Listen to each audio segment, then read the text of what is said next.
Welcome back, listeners. Episode 48. That's kind of crazy, Alex. We're only 2 away from 50. We got to do How's something special for 50. Hmm. I don't know what that means, but Listeners, stay tuned, but we're going to have something special going on for episode 50. we'll figure it out. With that being said, welcome back. We're diving in. Alex, man, we had some super awesome, what do you think about submissions? We're going to start with the more silly or lighthearted questions first, and then they'll get deeper. As we do, we go deep here at Holo Health. Authentic, real version of what God designed us to be. All right, the first, what do you think about question? That was good. It says, what do you think about LeBron James asking for a friend? Trevor, why do you think someone submitted this question? Listeners, Alex submitted this question, and this is why in previous episodes I've said things like, "Oh no, we're not going to address your question because it's not really valuable." Right. Well, I guess it is a valuable question, and he's asking because he wants me to talk about LeBron. So here we go. You ready? LeBron James is you got in his 30 seconds. You got 30 seconds. You ready? LeBron James is in his 20th season of the NBA. He's been in the NBA since he was 18. He's 38. He is the greatest basketball player of all time. He's 38, and he just last night dropped 30 points against the Pelicans. I think they beat him by like 30. And he's averaging 25 a game, 6.5 boards, 6.6 assists. 10 seconds He's 38. left. He's the greatest basketball player of all time. Anyways, so you should go check him out. He's also a really good dude, morally. That's all I got. LeBron James in 30 seconds. So I shouldn't talk about Michael Jordan. No, man. The question was about LeBron. We're not talking about Michael Jordan. Gotcha. Here's the short, listeners. You can't debate. They're both phenomenal basketball players. You can't debate who's the greatest. Different time, different position, different NBA, totally. So, anyways, the second question that got submitted, Alex, and I like this one a lot. This will take a little bit more time to unpack, is what is the difference between self-control and our controlling self? What is the difference between self-control and our controlling self? And if I'm kind of like externally processing that question to help us unpack it better, is self-control is a fruit of the Spirit. It's something that God invites us into to be able to control the desires of our flesh, to set our minds on spirit and truth, and to push away our desires of the flesh and to desire the things above, the things of the kingdom. The controlling self is our internal flesh. My interpretation of this question is our internal, like fleshly mechanisms that kind of control our behaviors and stir us towards one behavior or situation or over the other. Does that make sense? Not really, but I'm trying my best to understand. I guess I would have to have a follow-up question of the nuance and difference between the definitions, because to be honest, I've never heard of the term controlling self.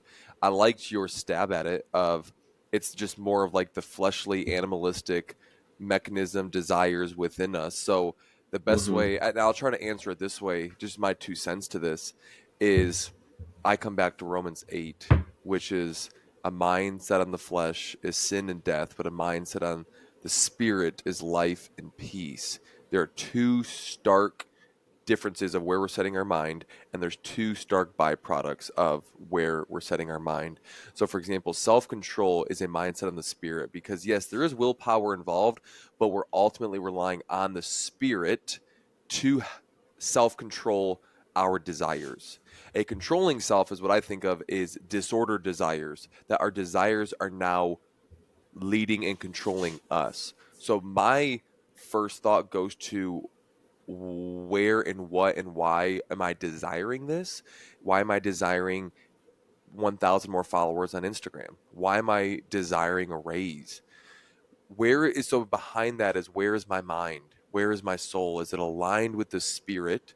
Which side note, I've learned in my spiritual walk, instead of praying for more self-control, I pray to abide in the Spirit, because a Mm-hmm. byproduct of life in the Spirit is self-control. When I pray for Yep. more patience or kindness or self-control, God doesn't just be like, boom, he's not like this genie in a bottle with a little lightning bolt saying, all right, here you go, here's some for you and here's some for you. It's when we be with Jesus, we become like him. So the more I abide, John 15, the more I'm able to have self-control and discern and control my desires and surrender to the Lord. The controlling self is when the desires override that and my mind goes to the flesh. So it starts internally, just like a truly healthy life, and then you just go. So that's how I would process that. Yeah. The only thing I would tack on there, Alex, I think that's awesome, is you're using the art of self awareness, which is habit number 4, increase clarity, to be able to understand Yeah. what the difference, to discern the difference between, am I operating out of the spirit or am I operating out of the flesh?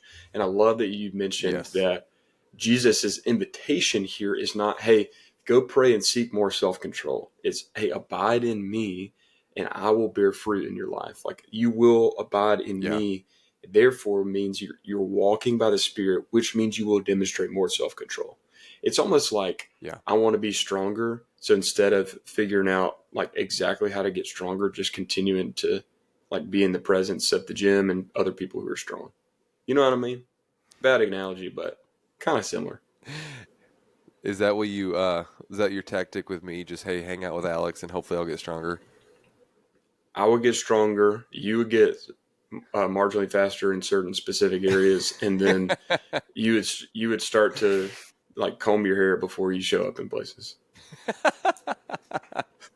Hey, I will say, quick side note: science has shown, I think it was a 2 year a study that came out 2 years ago, is that your brain waves literally sync up with the people who are in closest proximity to you. So it Mm, really does prove that you become the average of the 5 closest people to you. That you will start to think like, have a thought like, desire like, have tendencies like, just through osmosis. It's why, like, when you've been married for a long time, you can like almost finish your spouse's sentence or know Genesis. what they're going to say. It's it's it's science. You didn't get that joke. That's okay. I didn't. I said sentences to finish your sentence. Oh, that was good. Anyways, That was good. here's we got 2 more questions and we'll dive into the 3 and 30. I think you summed up that one well. We could probably go more into depth there, but it ultimately comes back to, are we walking by the Spirit or are we walking by the flesh? And being Yeah. able to discern that by walking and being with Jesus. The next question, I really like this one. Really like this one. And it, like many things, probably it deserves more time than we'll be able to give it.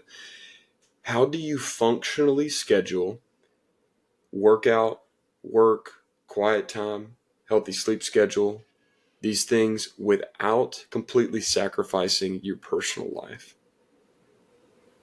Trevor, you should tackle that one. Why should I tackle it?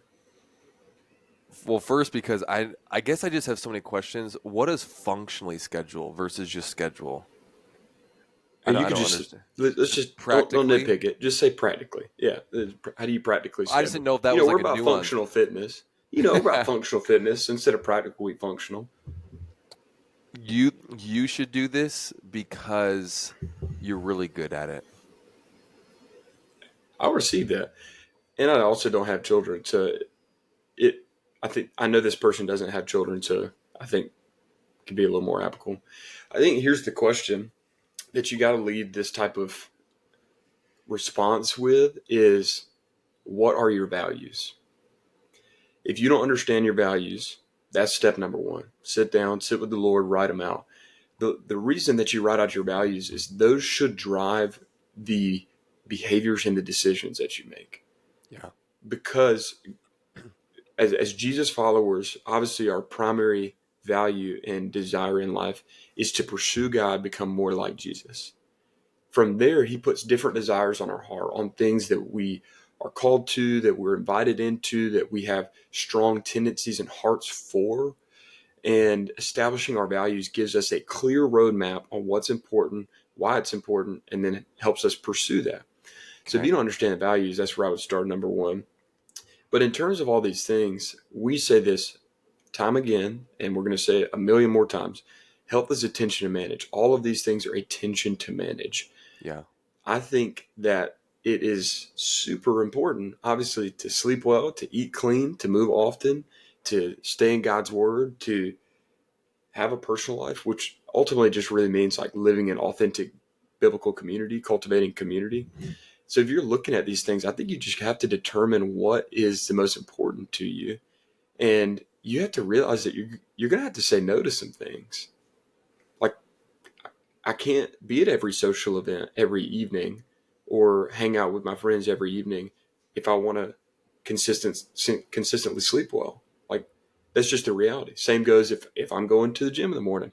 I can't stay out super late every night, because if I stay out super late, I'm not going to wake up early, and then I'm not going to go to the gym. Or if I do wake up early, I'm sacrificing sleep. So the question is, what are your values, and how can Yeah. you apply those? And here's my personal encouragement is that no matter what you do, time in the Word and time with the Lord is not sacrificed. Yeah. I would rather I personally, I do this for myself. I would rather cut my workout short.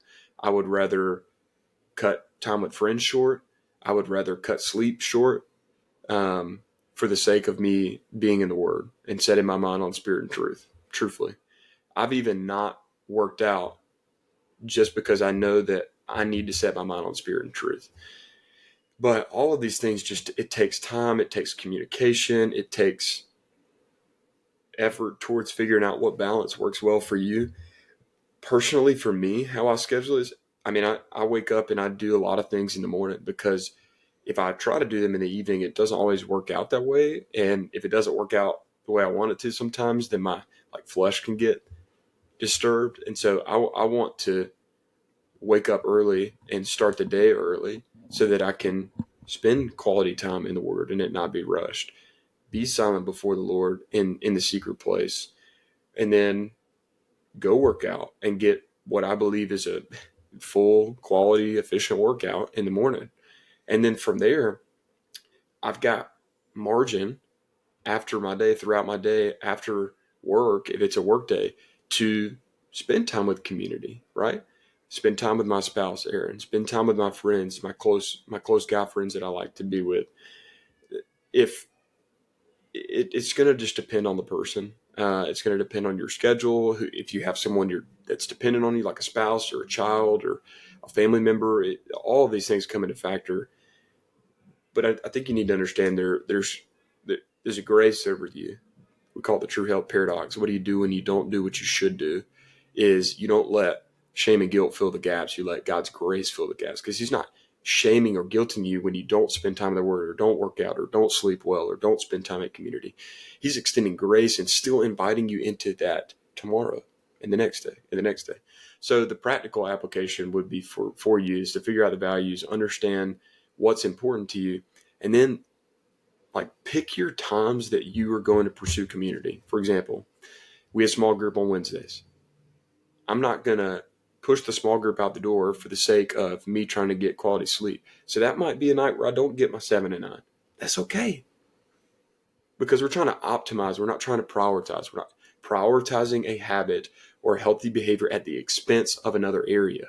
Because what that does is that pushes us further away from God's design and further into culture's version of health. I need to be the most optimized, prioritized, healthy person in the world. At what cost? The cost of your relationships, the cost of X, Y, or Z. So you have to determine some of those things. So practically, like with the sleep or with the workouts, ask yourself, should I transition to work it out in the morning? Is the afternoon still great? Is either or influencing my sleep, or is either or influencing my ability to engage in community? So those are some practical things that I would say. For myself, I've just determined the mornings the move when I can do a lot of these things. There's less kind of things coming at me from an email or a responsibility standpoint. I have that time with the Lord and then time exercising, and can make a nutrient dense breakfast. And then, as the day starts, obviously I have more responsibilities. After the day, I have margin, because I'm not so focused on doing those behaviors of spending time in the Word or working out, that I can choose to be with my spouse or friends and choose to go to bed at a good hour, like 9:30. That's all I got. was a little longer than I wanted it to be, I think. You were riffing, you were going, what was it from last week? You were Bobbing and spitting. weaving, weaving and bobbing. Yeah. So Yeah, yeah, it was slapping. I just let you go. Bars were slapping. Thanks. All right, the next one is in regards to sleep. I'll take this one. Yes. Last week we, yeah, last week we talked about why habit number one is sleeping well, and then you dove into your first habit tip, focusing on the environment, priming the environment. Okay. This week, someone was asking, specifically the question was about the impact that coffee can have. But I really think that goes well into our next tip where we talk about minimizing the stimulants. So let's Yeah. just go there for a minute and talk about what the heck do we mean when we say minimize the stimulants when it comes to sleeping well? So, peek behind the curtain. This originally, when I wrote the Holo State, was the 5 4 3 2 1 tip. It Mm, was no naps 5 hours before bed, no caffeine or alcohol 4 hours before bed, no work 3 hours before bed, no blue lights. No, it was something like that. But it was just so hard to remember that I was like, what am I trying to say here? Oh, minimize the stimulants. Because each person has different stimulants on what is most stimulating to them. Because what we're saying is that when the brain is so focused on being on, it has a hard time transitioning to being off. And if we don't have a consistent routine, which is where we'll talk about later, tip number 3, then our brain is going to be on. Many times we've laid in bed wanting to go to bed, but our body or our brain is just go, go, go, go, go, and we don't fall asleep till 45 minutes after because that we haven't had a clear distinction between on and off. And many, many, many times that is exacerbate. What's that word again? Exaggerated. exaggerated. No, there's like there's another exaggerated word in there. Makes worse. Makes Exacerbated? exacerbated. Thank you. From stimulants, How about them caffeine, dogs, baby? alcohol, work, blue lights. That's why we always say. You have the Kindle, and Amazon Kindle doesn't have the black light or the blue light, and it just has like the natural wording because all of the blue light from your screens is going to be a stimulant on because essentially any light, noise, or thought or stimulus is bidding for your brain's attention. Mm-hmm. So we want to slowly start minimizing those as time goes on closer to bed so then my transition time from being on to being off starts well before I enter the bedroom. So for me, I'm thinking about my caffeine intake or my supplement intake or my alcohol intake or anything that's going to cause me to be on. I'm thinking about what time I'm going to put my laptop up, what time I'm turning my last show off, because and here's why. A better tomorrow starts the night before. If I want to have quality time with Jesus, it that decision is made not in the morning, it's made the night before. So I know pretty much by 5:30 the night before what I do and how I set my night up well is going to impact the next day and ultimately my quiet time in the morning. Because if I'm so tired from not getting good night's sleep, I'm not going to have time with the Lord. So thinking through what is keeping my brain on and slowly start to minimize those. For me, what I've started to do is I've been a very, and this is just one of many, but for me, I've been a big, I can't even think right now, a big proponent or thinker. I've been very aware of light lately because, excuse me, light signals melatonin to stop, and the absence of light literally signals melatonin release in your brain. So, let me turn this off, when the sun goes down, the moon comes up, and darkness falls. That's why we start to get tired because your brain is naturally releasing melatonin. But when we have our entire house, all the lights on, when I have a bunch of music and I'm looking at a screen watching Netflix, my brain is just like bang, bang, bang, bang, bang. But when I turn the shows off well before I'm about to go to bed, I start turning all the lights off and just either putting candles or low light lamps on. I'm starting to get tired, and by 8:30, after tucking the kids down, I'm like, man, I read my book for 20, 30 minutes. I am dead tired by 9 o'clock. And I know everyone's different as far as what time you go to sleep, 10 or 11, but thinking through the last couple hours and minimizing some of those things is going to help with your sleep. It was well said, and I think the points that I'll add in and punch in here are sleep is attention to manage, and everyone is always sharing like the best hacks in sleep, how to improve your sleep. Just like any other area of health, you got to start small. You got to start somewhere and look to improve it. Last week, again, we talked about priming your environment in a separate video.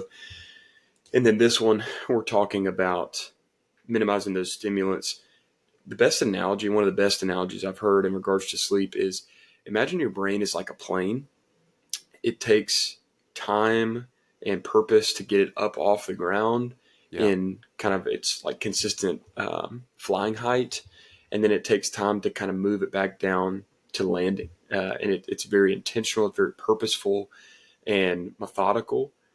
And it's not just kind of crashing down to the ground. And your brain needs the same sort of attention. Yeah. It can't just crash down and then boom, you're good to go to sleep. You probably can fall asleep like that, but what we're really trying to get at with the minimizing the stimulants is the quality of the sleep that you're getting. Yeah. So you can get 8 hours of sleep, but if it's not quality sleep, it's just not as fruitful. I mean, just you're not getting as quality. It's the same thing as like, I ate an apple, great nutrients, versus I eat or drink apple juice, not as much nutrients as the apple. So that's a little bit of the analogy I want you to think of, listeners, as you're kind of thinking about minimizing the stimulants.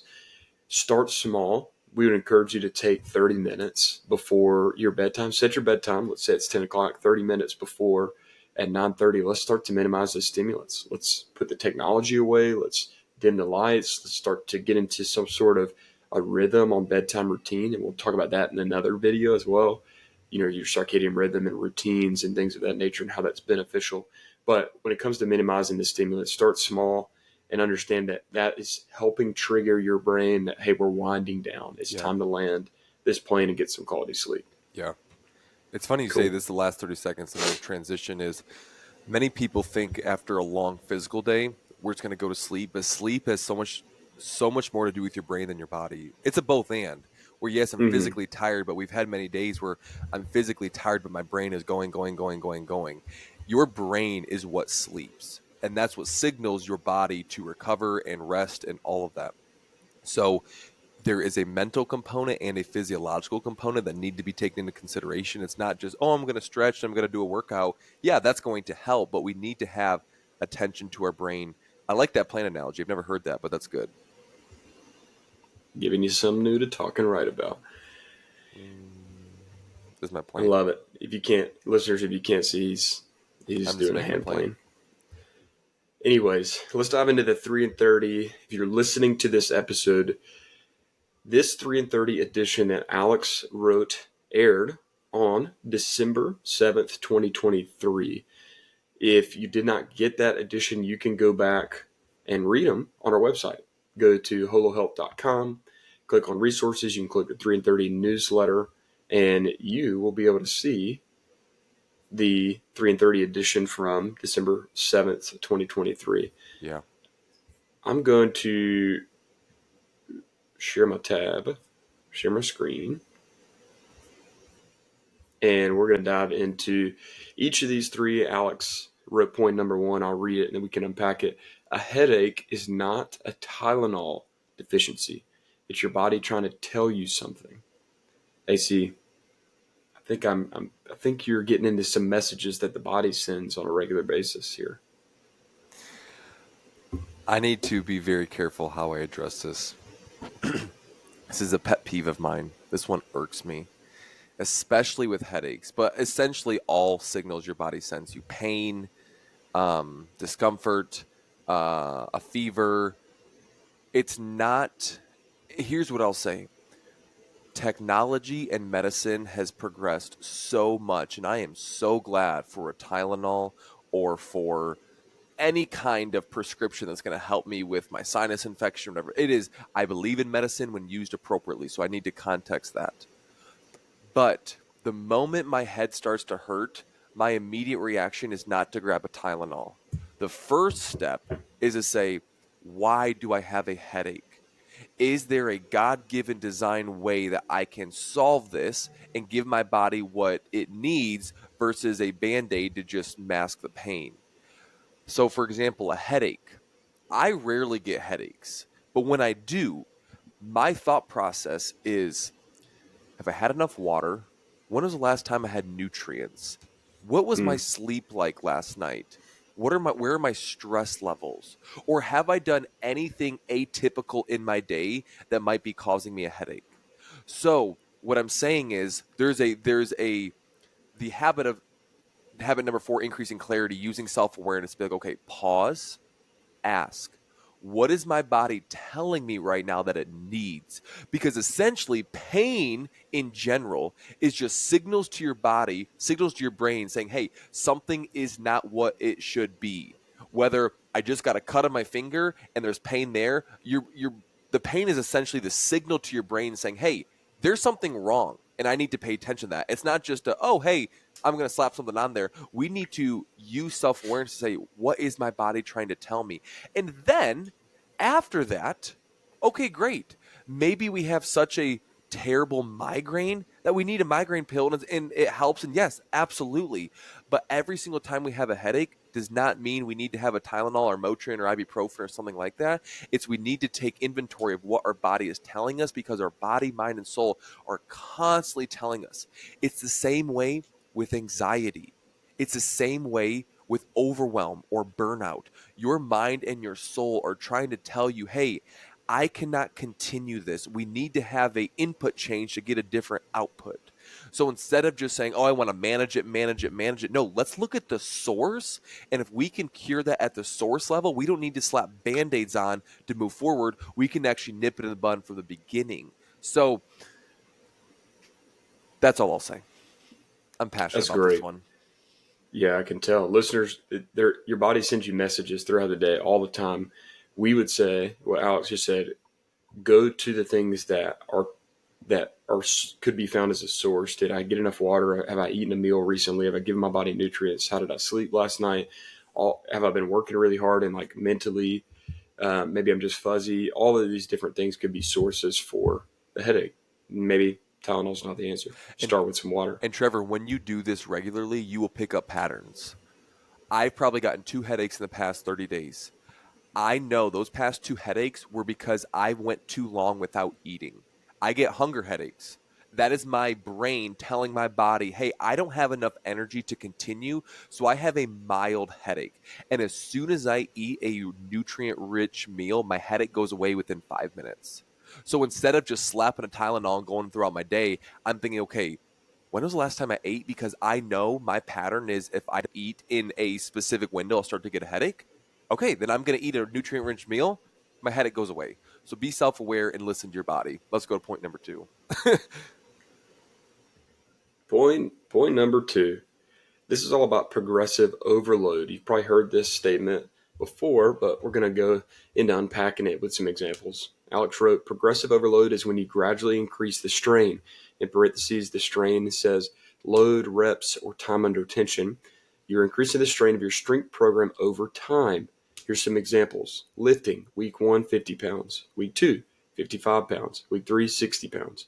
Running, week 1, 1 mile. Week 2, 2 miles. Week 3, 3 miles.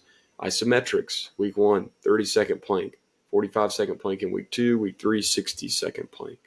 Your body adapts from these incremental changes, allowing you to increase strength and output over time. The science behind it is the saying, move to improve. The more safely, efficiently, and effectively you move your body, the more resilient and robust you become. Alex, you wrote this one, and it's all about progressive overload. Obviously, we talk about moving often with habit number 3. Unpack this progressive overload real quick for us. I was thinking about keystone sayings or like very important beliefs here at Holo Health. And one of them, in terms of habit number 3, is move to improve. And my thought was, why do we say that? And what's the science behind that? And how can I extrapolate that a little more? Essentially, think of how your body heals from a cut. We are a modern day X-Men from the movie X or Wolverine from X-Men. We get a cut on our forehead and 2 days later it is gone. Like the fact that our body heals itself and adapts and becomes stronger, I mean, amazes me every time I think about it. But essentially, it's the dynamic or the habit of if I can do 50 pounds this week and 55 the next week and 60 the next week, my body is able to overcome what I've already put on it and I can surprise myself on, wow, look how much I've done. This is also true of your mental health, your spiritual health, your relational health. That if I can spend 5 minutes in silence and solitude in the morning this week, the next week I'm going to spend 10 and then 15. It's why we say the aggregation of marginal gains, because when we start doing something in very small portions, small things over time lead up to big things. So our body literally responds, because it's the same thing with caffeine. When this much is enough, and then your body adapts, and okay, this is good, and then it needs a little bit of this more. This is why people who drink a lot of caffeine are like, oh, I can drink 4 cups a day, is because your body's adapting to that amount of caffeine. You're going to need more and more and more and more. Your body is constantly adapting to the inputs that you give it. So when it comes to just physical health, this is why we want to follow a repetitive, intentional, planned, and structured exercise program, because we're going to slowly start shifting that demand over time. We're going to start increasing it. So this is just some more science and facts behind, hey, when you move, and again, move is very broad, but the more you move, the more your body will improve because it'll adapt. Love it. Progressive overload. Point number 3, this one's great as we're rounding third in this episode. Point 3, a few thoughts on interruptions. 1 is that Jesus was often interrupted, 35 times just in Mark 1 through 3. But instead of getting frustrated, he welcomed the ones interrupting him. Go read Matthew 14. Point 2 on this is how you respond or react while being interrupted is an indicator of your health. The third point here in thought is that many times life's most important moments are interruptions. Alex wrote something I've been focusing on lately, viewing interruptions as invitations. Invitations to allow the Holy Spirit to work through me, invitations to love others well, invitations to keep the most important things the most important things. And he put P.S. I literally got interrupted writing number 3. Hannah asked me to help her with something in the attic. And of course, or he said, and I said, of course, and put a smile. Ah, that's too good. You can't make it You up. can't make that up. I think we could spend forever on this one. I think I'll just kind of jump in with some thoughts, Alex. I've been thinking about this for a long time, and I just haven't put a lot of language to it. Is Jesus was so comfortable being interrupted. Yeah. So much of his ministry was being interrupted. You think about how many people touched his clothing, interrupted the direction that he's headed, touched his clothing just so they could be healed. And he stopped every time. But also what I want to point out with Jesus that we can learn from is that he withdrew to the secret place. He withdrew to take care of his health, his soul, his body, his mind, so that when he gets interrupted, he responds with a welcoming spirit. Yeah. And I just think in our pursuit of becoming like Jesus, we have to welcome interruptions. And I love that you said we got to welcome them. How we respond to them is an indicator of our health on a day-to-day basis. How we respond is an indicator of our health. And then it helps us understand that a lot of the most important moments will happen from interruptions.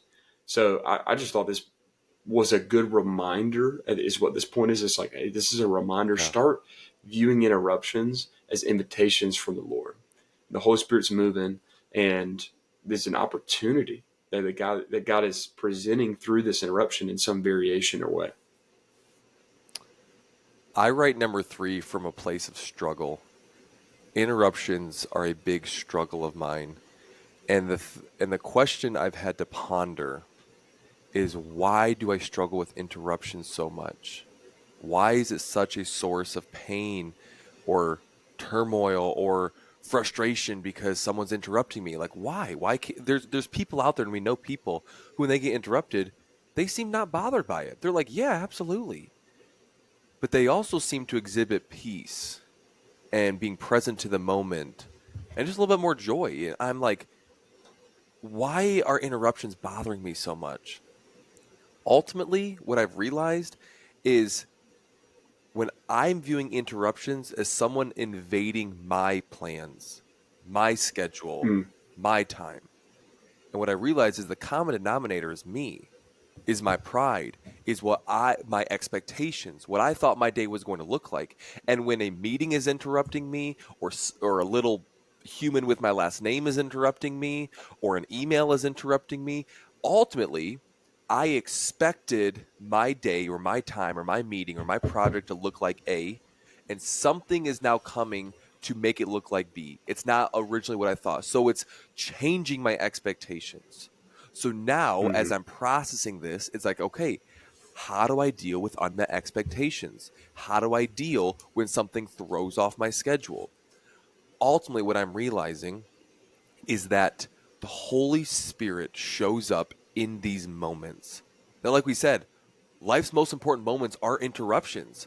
That I used to think as a father that the kids would sit down on the couch or the table and I would have this like grand lesson and be like, all right, kids, this is why you should be good stewards of your time. Like, rarely do we ever remember those lessons, but it's when Andy falls off her bike and I come over to her and I'm not like being so rushed or busy that I'm able to like, okay, hey, baby, it's not a matter of how many times you fall. It's a matter of how many times you get back up. And daddy's always going to be next to your side.